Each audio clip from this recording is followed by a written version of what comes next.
Hey there, welcome to episode 371 of Better Than Before Breast Cancer. I'm your host, Laura Lummer, and this is our Tuesday Terrain Talk.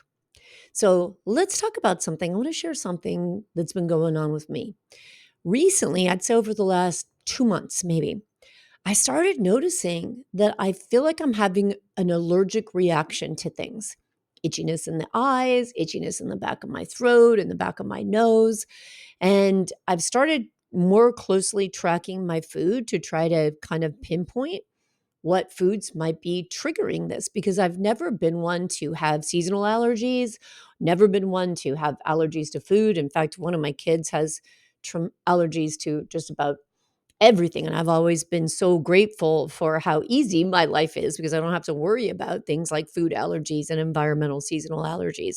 But lately, something's definitely been bothering me. So I've started digging into histamines. And when I did my nutrition genomics report, I had kind of an elevated reaction to histamines, a histamine response in my body. So I started to get really curious about that and what that meant and what are histamines and where are histamines coming from and what's a low histamine diet and why would that have any impact on me as a person who's been diagnosed with breast cancer. And I found some really interesting stuff that I'd like to share with you. Because a lot of times I think we can have uncomfortable symptoms in our body, and we think it may just be the medications we're taking because we often are taking different medications or maybe going through treatment. And what I found is that if we have a histamine intolerance or if our bodies have trouble breaking down histamines, and I'll go into that in a minute, that some of the symptoms we might experience could be similar to things that we might experience going through cancer treatment. And that maybe if that is an issue with you, if you experience some of these symptoms, that reducing histamines or eating foods or having lifestyle practices that support the breakdown of histamines might help reduce some of the discomfort. So let's talk about, first of all, what histamines are. Histamines are organic compounds, and they're involved in our immune response. They also help to regulate some of the functions of our gut, and they act as neurotransmitters, so signaling. They're basically produced by two different kinds of cells in our body, basophils and mast cells, both of which are part of our immune system. So these cells are making histamines in our body. And let's talk for a second about why that's an important thing, specifically for us in this population of breast cancer survivors.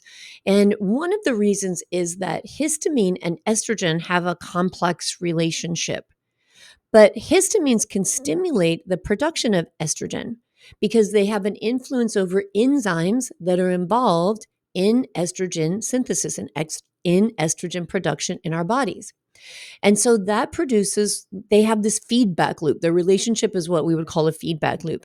And that means that histamine release can increase estrogen production, and higher estrogen levels can lead to more histamine release. So it's a vicious cycle, we can call it, right? And as people who may have a hormone positive diagnosis, one of the things that we want to control, well, two things we want to control for are inflammations and estrogen, right? So one of the things that histamines or histamine intolerance can increase is estrogen levels, and another thing is inflammation. So, other hormone influenced disorders like endometriosis can also be affected by higher histamine levels, and it can kind of exacerbate that condition. As survivors, as breast people who've gone through breast cancer treatment or had a diagnosis, we can also become more sensitive to histamine. So we can have a bigger reaction to it. And that's because some medications and chemotherapy can alter our gut microbiome, our gut flora, and our enzyme levels. And then that can reduce our ability to break down histamines so they stay in our system longer. When we're going through cancer treatment, that can have an effect on our immune system. Lowering white blood cells is definitely a side effect of lots of chemotherapies and other cancer treatments. So when we're lowering our immune function, and we've got two cells in our immune system, part of those white blood cells that are playing a role in this histamine production, that can have an effect also. And we can have genetic SNPs that influence the enzymes that break down histamine. So that's going to happen whether or not you have a breast cancer diagnosis. But if we're someone who has a histamine intolerance, that can be affected by genetics. And then, as I said a minute ago, some of the symptoms that we might experience from having a histamine intolerance can be similar to some of the symptoms that we might experience going through cancer treatments.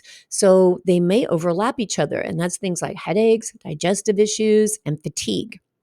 So I want to share with you a few histamine overload symptoms. So if you have a histamine intolerance and we're eating high histamine foods, or our body is making histamines and we're not breaking them down effectively and they're kind of building up, some of the symptoms you can experience in your gut can be diarrhea, abdominal pain and cramps, bloating, vomiting, and nausea. And all of those are very similar to things that we can experience in some cancer treatments as well. And also, especially when it comes to bloating and nausea, sometimes if we've not been following a diet that's right for our bodies, we think that bloating is a natural occurrence after eating. And it isn't. We shouldn't feel bloated. Right? Some of the skin symptoms we can experience from histamine intolerance are things like hives, eczema, flushing, redness, and warmth of the skin, itching. I said to you a bit ago, I was getting like itchy eyes, itchy throat, itchy in the back of my nose. Some of the respiratory symptoms of histamine intolerance are stuffy nose, lots of mucus production, sneezing, shortness of breath, wheezing, even if it's really severe. We can even have cardiovascular symptoms that are related to histamine intolerance, like unusually low blood pressure, rapid heart rate or tachycardia, abnormally fast heartbeat. We call them palpitations, right? Like my heart is racing. That can also be related to histamine overload. And I think that a lot of times when people experience that, we associate it with panic attacks or anxiety, which it very well may be. But if you listen to a lot of these symptoms and they're resonating with you, and maybe you are experiencing them in different categories, you might want to consider changing up some diet and lifestyle habits to try to lower this histamine response. So we can also have neurological symptoms like headaches, fatigue, as I mentioned, anxiety. So that's interesting because we can have anxiety can increase, and then we can also have palpitations or tachycardia, which makes us think we're having anxiety. So again, kind of a vicious cycle there.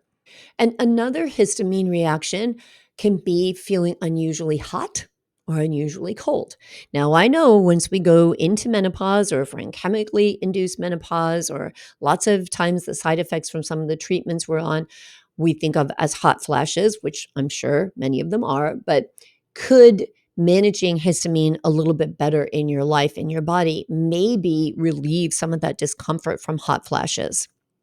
So, what can we do about that? If we've got cells making histamines, how do we have any control over that?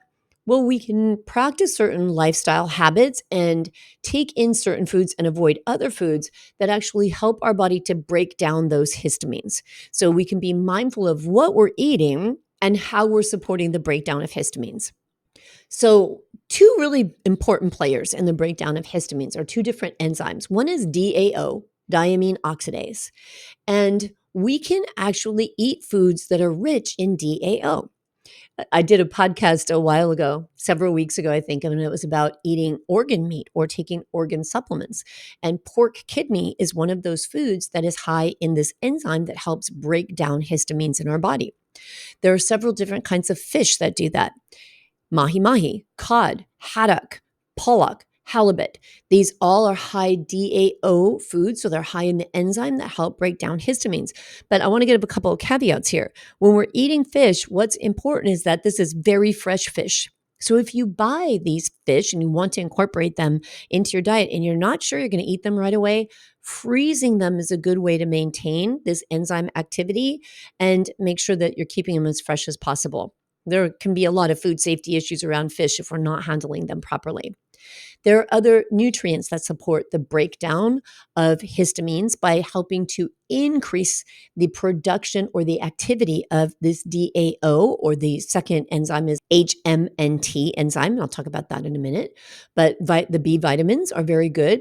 So B6 is a cofactor for the enzyme of DAO. So that means it's going to help increase the activity of DAO, and we can get B6 in foods like poultry, fish, again, the fish that I just talked about, chickpeas, bananas are a few foods. Vitamin C is something that helps break down histamine in our body. So making sure that we're including foods like broccoli, Brussels sprouts, bell peppers, strawberries, and citrus fruits in the whole fruit, not too many and not in juices, because we just don't want to be spiking our blood sugar all the time. A good probiotic can be something that's helpful in the breakdown of histamines. And I'm going to touch on that a little bit here, because here's an interesting thing. When we talk about the health of the gut, a lot of times we talk about incorporating fermented foods, because fermented foods can have a lot of benefits to gut health. But fermented foods can also be high in histamines. So, some foods that we might want to avoid are foods that block the activity of these enzymes that break down histamines. Those things include alcohol, energy drinks, aged cheeses, fermented foods, processed meats, and foods containing vinegar. So, let's talk about that for a sec. Do you want to eliminate fermented foods from your diet in totality? Probably not. You have to decide, because we're all so bio-individual. What is your reaction to histamines? Did you listen to some of those symptoms and think, I might be having a histamine intolerance? If so, then it might be a good idea to get some fermented foods out of your diet for a while, to check and see if reducing histamines is helpful to you and you start to feel better. And then maybe introducing little bits of them, not on a daily basis, but incorporating them back into your diet and see how your body responds to them. So, fermented foods like yogurt, kefir, sauerkraut, kimchi, kombucha are very rich in probiotics and definitely support good gut health. They help balance that microbiome. So, fermented foods can have a benefit, but if you're experiencing discomfort and you're trying to just experiment with reducing histamines in your body, maybe check out just removing them for a little bit, right? I love just always being my own clinical study, a population of one, and testing things a little bit at a time to see how they affect my body and what I can actually handle. Okay. Other ways that we can reduce histamine production are by reducing stress. I know I talk about this a lot, the power of stress, but I'm telling you, stress can impact so many things in our system, and it can also increase histamine release in our body. So, practicing stress management techniques like mindfulness, meditation, yoga, and absolutely regular physical activity. I say this all the time: exercise is medicine.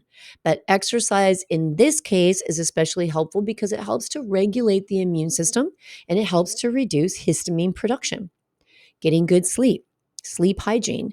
This is something I think a lot of us can focus on. I have a lot of clients that tell me they struggle with social media scrolling and stay up until midnight, 1, 2 o'clock in the morning on social media or watching TV or something like that. So, adequate sleep is going to help reduce this histamine production.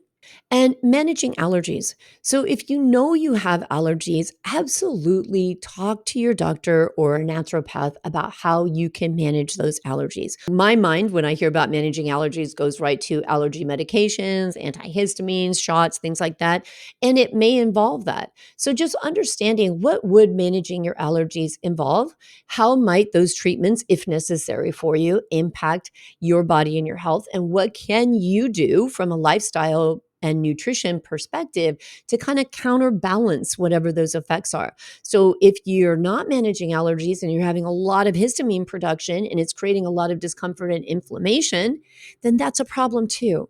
So, sometimes this is why I love the integrated approach to things, because sometimes we turn to medicine to help relieve suffering, and then we turn to better, even better lifestyle practices to help support the health of our body as it's managing medications that we may need to take to live a healthy, comfortable life. All right, friends. So, just a quick tutorial on histamines. I have found this fascinating. I'm really digging into it for myself because I can absolutely tell something is off kilter when it comes to suddenly experiencing all of this itching in the tissues inside of my head, right? Something I've never had before. So, when I think about that, it makes me think of inflammation, and I'm always on guard about lowering inflammation in my body. So, hopefully, some of this information about histamines has been helpful for you. And you can look at what foods you're incorporating if you're experiencing any of these conditions and see if it helps you. If you would like to dig deeper into that and understand maybe some of the SNPs that you have that are impacting your histamine pathways, you can always find me at the breastcancerrecoverycoach.com and go to coaching and programs where you'll find my metabolic health coaching. And we can look at your 3x4 genetics or your nutrition genome and get a better understanding of what's driving anything that's being driven in your body and how different food and lifestyle practices might support you. All right, friends, I will talk to you soon. Until then, be good to yourself.